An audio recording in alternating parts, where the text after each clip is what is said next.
Bible reading രൂത്തിൻ്റെ പുസ്തകത്തിൽ നിന്നും 1-ാം അധ്യായം.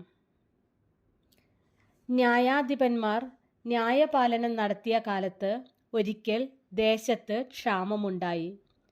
യഹൂദായിലെ ബെത്ലഹേമിലുള്ള ഒരു ആൾ തൻ്റെ ഭാര്യയും 2 പുത്രന്മാരുമായി മോവാബ് ദേശത്ത് പരദേശിയായി പാർപ്പാൻ പോയി. അവന് എലിമെലേക്ക് എന്നും ഭാര്യയ്ക്ക് നൊവോമി എന്നും 2 പുത്രന്മാർക്ക് മഹ്ലോൻ എന്നും കില്യോൻ എന്നും പേർ. അവർ യഹൂദയിലെ ബെത്ലഹേമിൽ നിന്നുള്ള എഫ്രാത്യർ ആയിരുന്നു. അവർ മോവാബ് ദേശത്ത് ചെന്ന് അവിടെ താമസിച്ചു.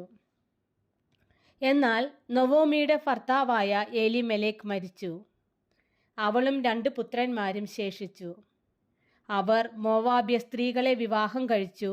ഒരുത്തിക്ക് ഓർപ്പ എന്നും മറ്റവൾക്ക് രൂത്ത് എന്നും പേർ.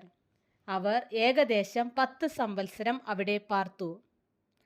പിന്നെ മഹ്ലോനും കില്യോനും ഇരുവരും മരിച്ചു. അങ്ങനെ 2 പുത്രന്മാരും ഭർത്താവും കഴിഞ്ഞിട്ട് ആ സ്ത്രീ മാത്രം ശേഷിച്ചു.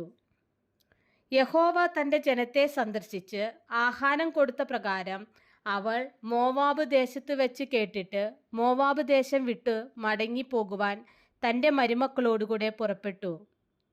അങ്ങനെ അവൾ മരുമക്കളുമായി പാർത്തിരുന്ന സ്ഥലം വിട്ട് യഹൂദ ദേശത്തേക്ക് മടങ്ങിപ്പോകുവാൻ യാത്രയായി. എന്നാൽ നൊവോമി മരുമക്കൾ ഇരുവരോടും, നിങ്ങൾ താൻ്റെ അമ്മയുടെ വീട്ടിലേക്ക് മടങ്ങിപ്പോകുവേൻ. മരിച്ചവരോടും എന്നോടും നിങ്ങൾ ചെയ്തതുപോലെ യഹോവ നിങ്ങളോടും ദയ ചെയ്യുമാറാകട്ടെ. നിങ്ങൾ താൻ്റെ ഭർത്താവിൻ്റെ വീട്ടിൽ വിശ്രാമം പ്രാപിക്കേണ്ടതിന് യഹോവ നിങ്ങൾക്ക് കൃപ നൽകുമാറാകട്ടെ എന്ന് പറഞ്ഞ് അവരെ ചുംബിച്ചു. അവർ ഉച്ചത്തിൽ കരഞ്ഞു.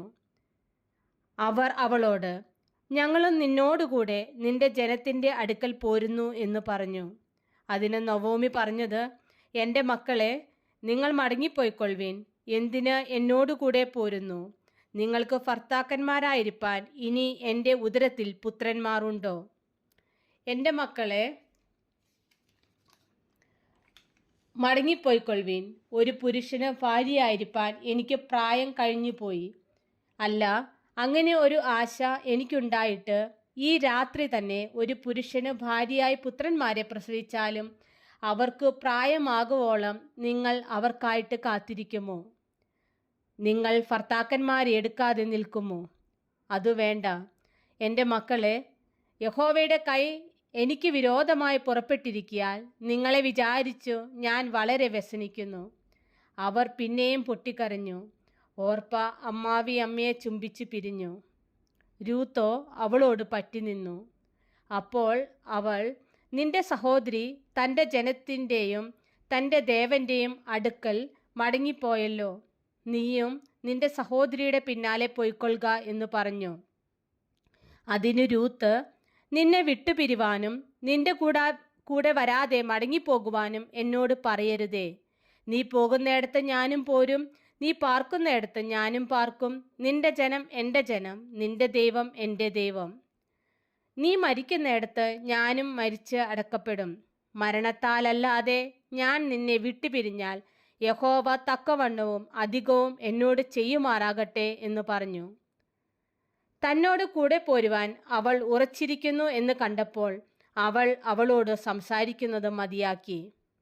അങ്ങനെ അവർ 2 പേരും ബേത്ലഹേം വരെ നടന്നു. അവർ ബേത്ലഹേമിൽ എത്തിയപ്പോൾ പട്ടണം മുഴുവനും അവരുടെ നിമിത്തം ഇളകി. ഇവൾ നൊവോമിയോ എന്ന സ്ത്രീജനം പറഞ്ഞു. അവൾ അവരോട് പറഞ്ഞത്, നൊവോമി എന്നല്ല, മാറ എന്ന് എന്നെ വിളിപ്പിൻ. സർവശക്തൻ എന്നോട് ഏറ്റവും കയ്പായുള്ളത് പ്രവർത്തിച്ചിരിക്കുന്നു.